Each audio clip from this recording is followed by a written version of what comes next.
2021年底最后一栋伫南芳世贸展览，包括富油店甲素素食店同步登场。其中为了服务民众采买富油产品的需求，所以种类甲数量已经超过100回周年庆，嘛拢是热卖商品。而且嘛甲水电第一大猎捕品牌合作，有耍游戏、大手笔送礼好康。另外，随着现代人注重健康养生概念，所以今年业者嘛首次大规模引进素素食展览，邀请将近200个单位来参展。开店第一天，寺庙东关日嘛互人潮抢滚。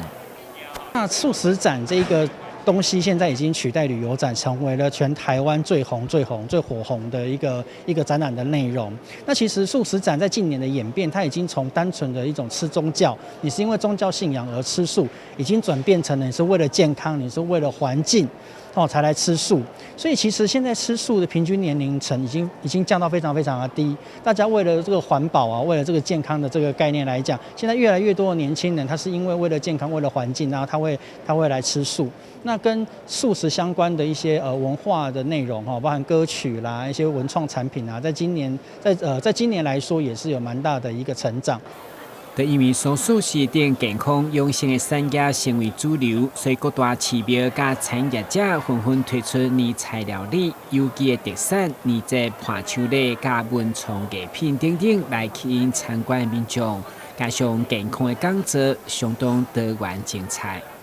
宗教团体的参加之外，那也有更多民间的企业民间在推广茹素的企业的一个投入。那当然，我们台南最知名的一些素食餐厅全部都有参加。那他们在这个时间点就是来推出年菜，素食年菜其实好吃的没话讲。那在价格上啊、用料上，跟它在整个手工、刀工啊，然后一些创意上面，其实